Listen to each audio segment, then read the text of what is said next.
우리 창세기 27장 1절로 14절까지 함께 봅니다. 창세기 27장 11절로 14절입니다.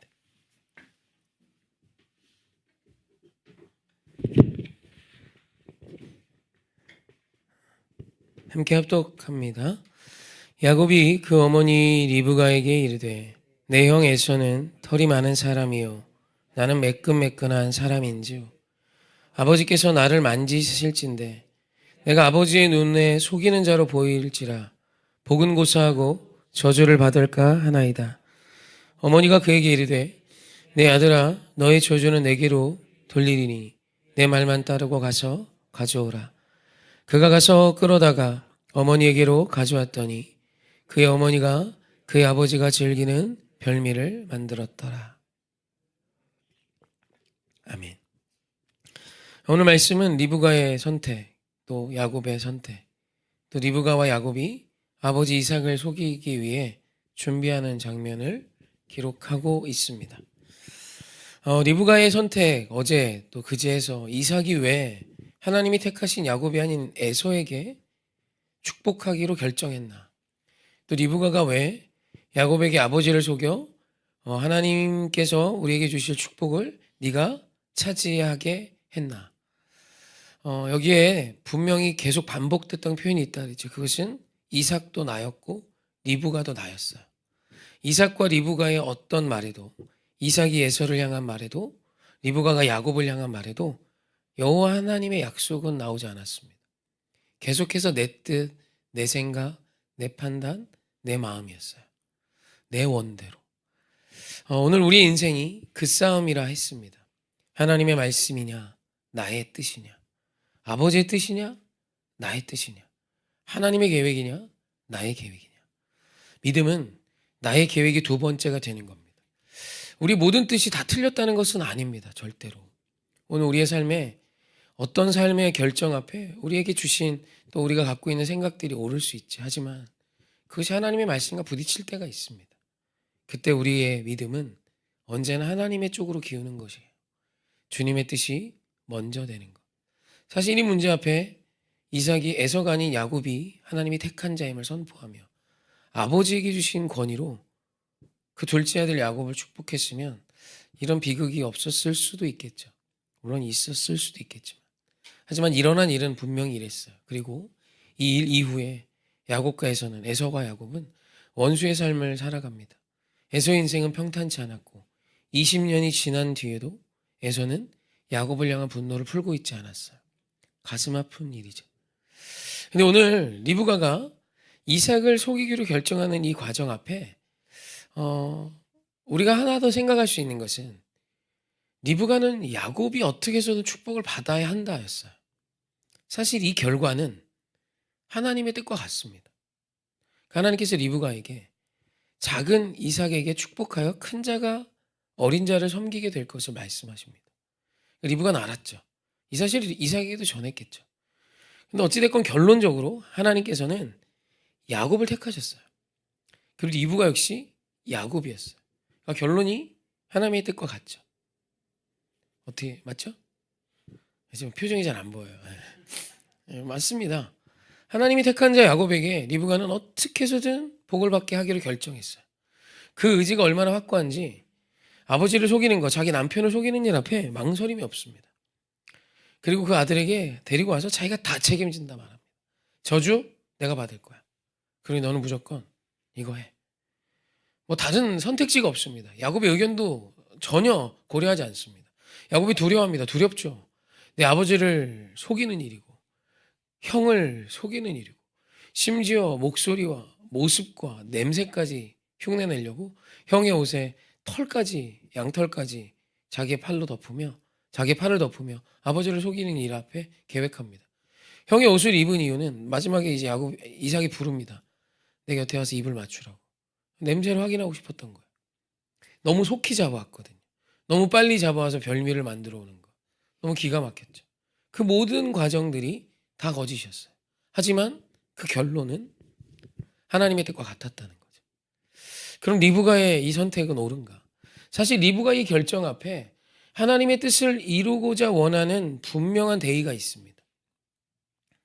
거기에 대해서는 큰 이견이 없어요. 리브가가 이렇게까지 하는 건 개인적으로 내가 야곱을 좋아해서, 물론 그것도 분명히 들어있어요.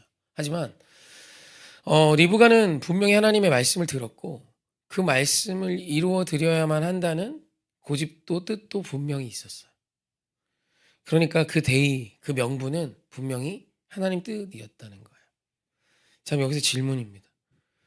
내 대의와 명분이 하나님의 뜻이면 아무렇게 해도 과정이 아름답지 않아도 될까요? 라는 질문이에요. 결론만 주님의 뜻과 내 목적이 같으면 과정은 좀 더러워도 되나요? 교회가 성전을 건축하면, 성전이 예배당이죠. 건물을 짓습니다. 이거 뭐 어떤 사적 용도로 쓰는 게 아니라 성도들과 함께 예배드리기 위한 공간입니다. 열심히 성도들 헌금해서 그 성전을, 그 예배당을 짓는데 그 과정에 많은 생략이 있었어요. 뭐 생략하면 여러 가지 세이브 되는 게 있겠죠. 그래도 됩니까? 뭐 그렇게도 지어질 겁니다. 어쩌면 더 효과적으로, 더 좋은 시설로 지어질 수 있습니다. 과정이 아름다우면 반드시 손해봅니다. 과정이 아름다우면 돌아가야 합니다. 과정이 정직하면 복잡해집니다. 복잡한 건 아닙니다. 과정이 정직하면 단순하지만 힘듭니다. 과정이 하나님의 마음, 주님이 우리에게 제시하시는 예수님의 성품과 같아지면 참 어려워집니다. 여러분, 우리가 대의 명분이 크고 하나님과 같다 하면 과정이 옳지 않아도 된다는 생각을 상당히 많이 합니다. 아니, 나도 모르게 합니다. 여러분, 그것은 사실 그리스도인의 모습은 아닙니다. 이렇게 학교 앞 신방할 때 저희 아내가 이렇게 아이들 간식을 막 사려고 해요. 집사님도 막 사다 주시고. 그럼 제가 부탁하는 게 있습니다. 애들 간식 웬만하면 주변 상권에서 파는 건 하지 마. 잘 구하기 어려운 거. 뭐 그런 거 하면 좋겠어. 그리고 학교 앞에 전도할 때 뭐 떡볶이나 이런 거 웬만하면 하지 마. 만약에 그걸 팔면, 그걸 갖다 주면 그날 하루는 그 옆에 있는 분식점은 공치기가 쉬워요. 복잡하죠.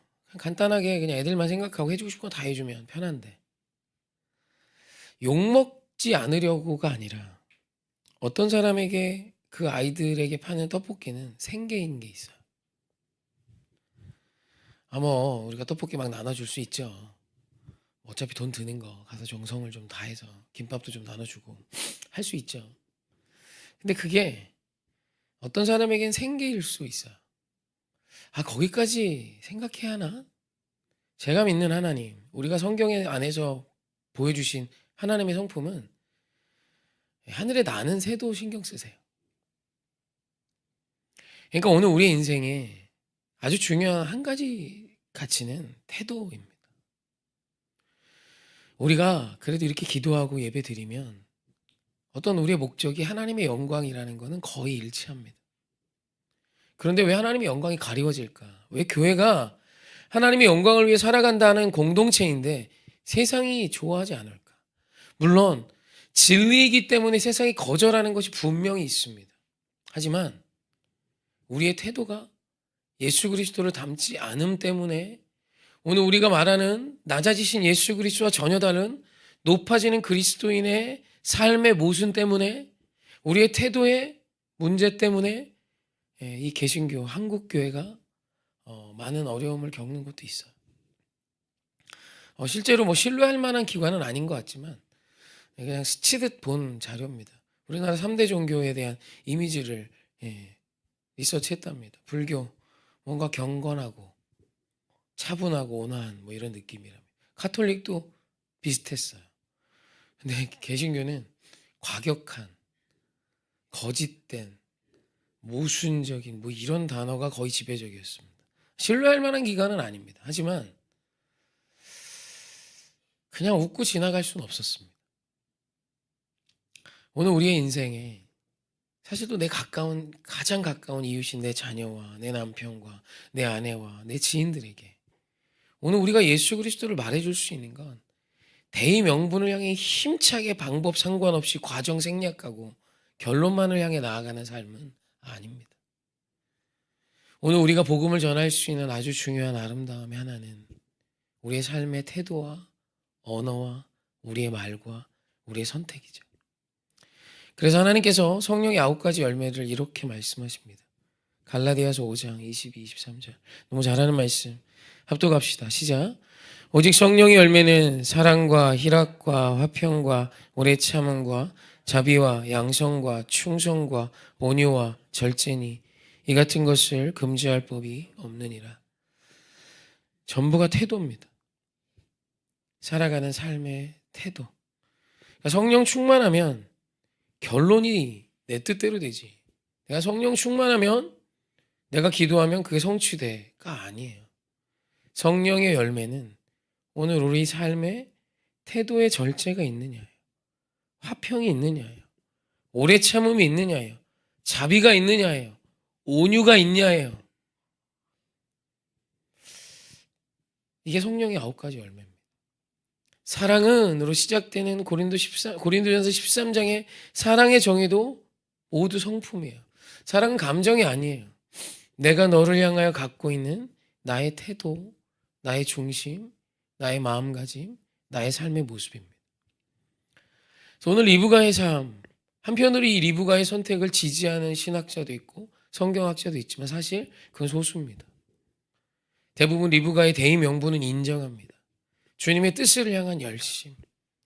하나님께서 이 세상의 복음화를 위해, 이 지역의 복음화를 위해 하나님께서 우리에게 주신 이 사명을 향한 열심 다 동의합니다. 하지만 그 열심이 드러나는 나의 삶의 과정과 태도는 안녕하십니까? 오늘 우리 하나님은 이 질문을 리브가를 통해 오늘 우리에게 던지고 계시는 거예요. 사랑 우리 귀한 성도님, 우리 오해교회는 오늘 이 오전에 뜻을 정하여 기도하는 우리 사랑하는 성도님들의 삶에 오늘의 모습엔 이 성령의 열매들이 가득하셨으면 좋겠습니다. 우리의 몫은 결론이 아니라 과정입니다. 야곱을 축복하여 그 야곱을 통하여 하나님의 나라를 이루시는 건 하나님의 몫입니다.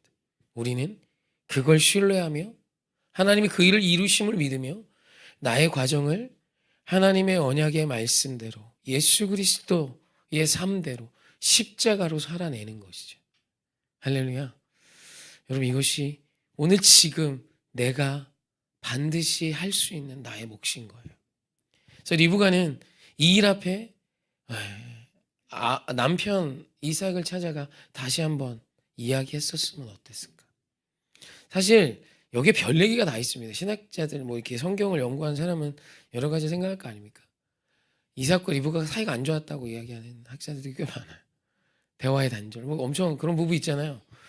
세상에 이런 일이 거기 보니까 14년 동안 문자로 대화한 부부가 있더라고요. 문자로 14년인가 10년을 대화를 했어요. 진짜로. 일본에 있었던 부부 같아요. 그래갖고 이게 세상에 이런 일이 나와서 남편이 아내하고 아내가 남편하고 항상 문자로만 대화를 했더라고요. 같은 공간에 있는데. 오늘 우리의 삶에 이와 같은 어떤 큰 주님의 뜻이 있습니다. 그 뜻을 이루어가져 가는 우리의 모습도 아름답기를 원합니다. 할렐루야. 그것이 오늘 우리 주님 우리에게 요구하시는 십자가의 삶인 줄 믿고 이 하루가 아름다운 저 여러분이길 주님의 이름으로 축원합니다. 아멘.